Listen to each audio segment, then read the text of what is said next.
ठीक है बच्चों, अब ये प्रॉपर्टी नंबर 5 भी हो गया हमारा। ठीक है, अब अच्छा इसका जनरल फॉर्म देख लो। जनरल फॉर्म में क्या है कि जैसे अभी हमने क्या किया, A B inverse is equal to B inverse A inverse.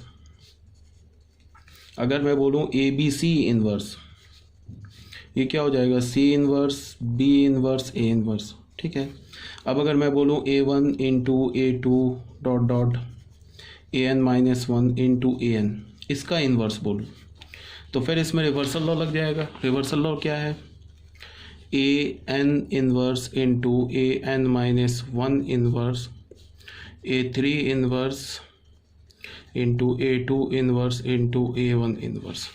इसमें हमने क्या बोला, if A one is equal to A two is equal to A N is equal to A, तो यहाँ पे क्या हो गया, सबको ए से रिप्लेस कर दिया, तो ए पे पावर क्या हो जाएगा एन, इसका इन्वर्स, और यहाँ पे क्या हो जाएगा A inverse into A inverse into A inverse, कितने टाइम्स, एन टाइम्स, तो ए इन्वर्स पे power N.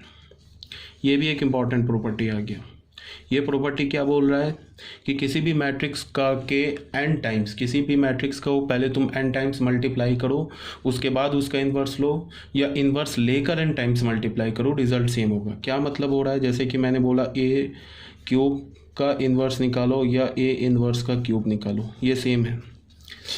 A to the power 4 का इन्वर्स निकालो या ए इन्वर्स को 4 टाइम्स मल्टीप्लाई करो, ए टू द पावर 2 का इन्वर्स निकालो या ए इन्वर्स को 2 टाइम्स मल्टीप्लाई करो, ये सारे रिजल्ट्स जो हैं वो सेम है। ठीक है, आई थिंक ये क्लियर होगा, कोई इसमें कोई बहुत बड़ी बात तो है नहीं। यही बात यहाँ बोल रहा है कि is a non singular matrix of order N then A to the power N inverse is equal to A inverse to the power N. ठीक है, अब आ जाओ बच्चों प्रॉपर्टी नंबर 7 में। प्रॉपर्टी नंबर 7 क्या बोल रहा है कि let A be an invertible matrix of order N then A transpose is also invertible and A transpose का इन्वर्स या ए इन्वर्स का ट्रांसपोज। ठीक है, क्या बोल रहा है इसमें प्रॉपर्टी नंबर 7 में, ए हमारे पास को इन्वर्टेबल मैट्रिक्स है, ए जो है ये इन्वर्टेबल मैट्रिक्स है, ये क्या है, एक इन्वर्टेबल मैट्रिक्स है। तो जो ए ट्रांसपोज होगा ये भी एक इन्वर्टेबल मैट्रिक्स होगा। इन्वर्टेबल बोलने का मतलब नॉन सिंगुलर मैट्रिक्स। और उसके बाद क्या बोल रहा है कि ए ट्रांसपोज का इन्वर्स निकालो या ए इन्वर्स का ट्रांसपोज निकालो, बात बराबर है। ठीक है, देखो सारे जो प्रॉपर्टीज़ है ना वो सारे मिलते जुलते प्रॉपर्टीज़ है। जैसे अभी हमने क्या बोला कि ए टू द पावर एन का इन्वर्स निकालो या ए इन्वर्स का एन निकालो, एक तो इन्वर्स में ऐसी प्रॉपर्टी आ गई। और फिर ट्रांसपोज में क्या था, ए टू द पावर एन का ट्रांसपोज निकालो या ए ट्रांसपोज का एनथ पावर निकालो। फिर ये क्या हो गया, ए ट्रांसपोज का इन्वर्स निकालो, ए इन्वर्स का ट्रांसपोज निकालो। तो ये सारे प्रॉपर्टीज़ तुम्हें समझ में आ रहा होगा कि सेम एज इट इज़। एक भी याद रखोगे ना, जैसे तुम ऐसे याद रखो कि ए टू द पावर एन का ट्रांसपोज लिया या ए ट्रांसपोज का एनथ पावर लिया, बात बराबर है। ए टू द पावर एन का इन्वर्स लिया या ए इन्वर्स का एनथ पावर लिया, बात बराबर है। ठीक है, ए फिर ऐसे भी हम लोग बोल सकते हैं कि ए टू द पावर ट्रांसपोज का ए टू द पावर एन का इन्वर्स लिया या ए इन्वर्स का एनथ पावर लिया, ए टू द पावर एन का ट्रांसपोज लिया या ए ट्रांसपोज का एनथ पावर लिया, ए ट्रांसपोज का इन्वर्स निकाला या ए इन्वर्स का ट्रांसपोज निकाला, बात बराबर है। ठीक है, तो इसको हम प्रूफ कैसे करेंगे, प्रूफ देख लो। हमारे पास प्रूफ में क्या है, ए इंटू ए इन्वर्स, ये किसके इक्वल होता है, आई के इक्वल होता है। आप ट्रांसपोज ले लेते हैं दोनों side, A into A inverse का ट्रांसपोज, ये क्या हो जाएगा, आई ट्रांसपोज, आई का ट्रांसपोज आई होता है, इसमें रिवर्सल लॉ लग जाएगा, तो ये क्या हो जाएगा, ए इन्वर्स का transpose into A is equal to आई।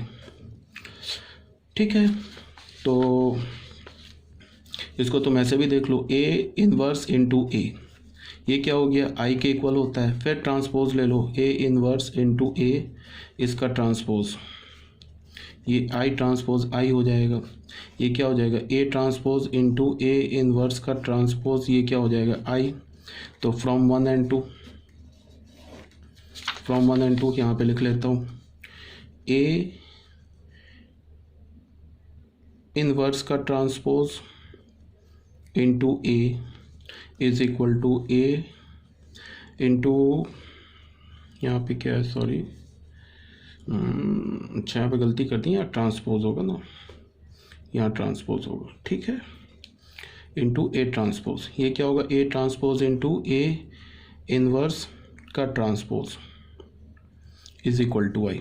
अब इसे तुम बी मानो, इसे क्या मानो, बी मानो, तो ये इस ए ट्रांसपोज को ए मानो, तो ये क्या लिखा है, B A is equal to A B is equal to I लिखा है ना। तो ए का इन्वर्स, ए क्या हमारा ए ट्रांसपोज, इसका इन्वर्स क्या हो जाएगा, बी, बी क्या हमारा ए इन्वर्स का ट्रांसपोज। तो ये हो गया प्रूफ, बहुत सिंपल था, ठीक है। तो ये हमारा प्रॉपर्टी नंबर 7 भी प्रूफ हो गया, ठीक है। आई थिंक इसमें भी कोई प्रॉब्लम नहीं होनी चाहिए।